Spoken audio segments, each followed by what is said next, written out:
كل نفس ذائقة الموت صدق الله مولانا العظيم. زما عزتمندو تفصیلی خبره هغه مولانا صاحب تاسو ته وویله او دا انتهایی افسوسناکه دردناکه او غمجنه واقعه ده. الله رب العزت دې د داسې حالاتو نه د هر یو مسلمان د کور حفاظت وکړي. آمین. او بیا دا مرګ یقینا د شهادت دی. د جمعې مبارک ورځ ده، د رمضان المبارک میاشت هغه هم را روانه ده. نو زه دا هم ویلی شم چې کوم کسان چې هغه بغیر د لالچ نه او بغیر د رشتې او د نور ترتیب نه د جنازې ته حاضر شي دي، نو الله به له اجر عظیم ورکوي.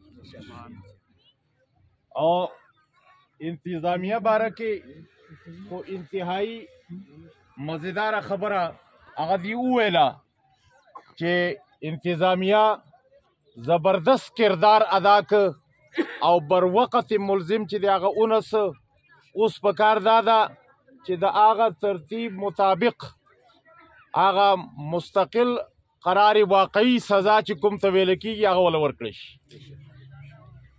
زما عزتمندو دا د دنیا ژوند عارضي ژوند دی. پیغمبر صلی الله علیه وسلم فرمایي الکیس من دان نفسه وعمل لما بعد الموت. عقلمن سړی هوښیار سړی په دنیا کې هغه څوک دی چې هغه خپل ځان وپېژني، خپل حیثیت وپېژني، دا وپېژني چې الله رب العزت زه د دنیا کې د څه شي دپاره پیدا کړی یم. رب کریم فرمایي وما خلقت الجن والانس الا لیعبدون. الله تبارک و تعالی چې د کوم مقصد دپاره دا تمام انسانیت پیدا کړ دی، هغه مقصد مونږ نه هیر شی دی، هغه مقصد مونږ پرېښی دی. نو پیغمبر صلی الله علیه وسلم فرمایي الکیس من دان نفسه. عقلمن سړی هغه څوک دی چې هغه خپل حیثیت وپېژني، خپل د پیدایش حقیقت وپېژني، د څه لپاره چې الله پیدا کړ دی دا وپېژني. وعمل لما بعد الموت.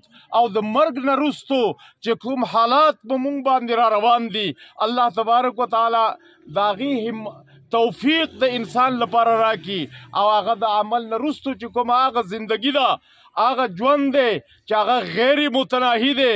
او حدیث کې راځي پیغمبر صلی الله علیه وسلم فرمایي چې کله جنتیان جنت ته لاړ شي او دوزخیان دوزخ ته لاړ شي، بیا به دا موت، دا مرګ د یو دنبه په شکل کې حاضر کړل شي او اعلان به وشي چې یا اهل النار خلود ولا موت.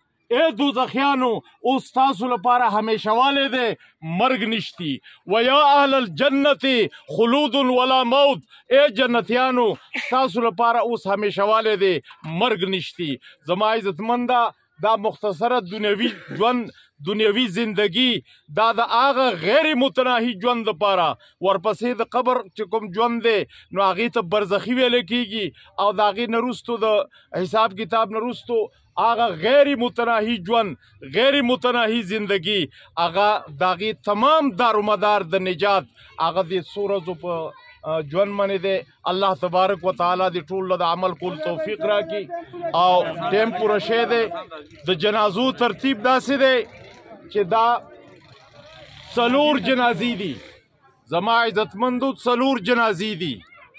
2 جنازې د بالغینو دي، 2 د نابالغو دي. د شرعي مسلې د تقاضا په لحاظ سره د دې ټولو امواتو جنازه هغه یو ځل هم کولی شي. په هغې کې څه خفا او یا څه قبحه پکې نشتي. بهتري داسې ده چې د بالغینو جنازې 2 دا مونږ یو ځل جدا وکړو او د نابالغو جنازې جدا وکړو. نو جنازه به 2 ځله کېږي. کوم صفونه چې کوم ترتیب باندې ولاړ دي د هغې نه خوځئ مه، خپل موبایل یې بند کړئ او اول جنازه چې ده نو هغه به د بالغو کېږي، ورپسې به د نابالغو. نابالغ چې دی هغه 2 جنکۍ دي، نو په هغې کې رستي تکبیر کې اللهم اجعلها ویلی شي او هسې هما په کار دی. لیکن دا ده چې عام خلق په هغې باندې نه پوهېږي.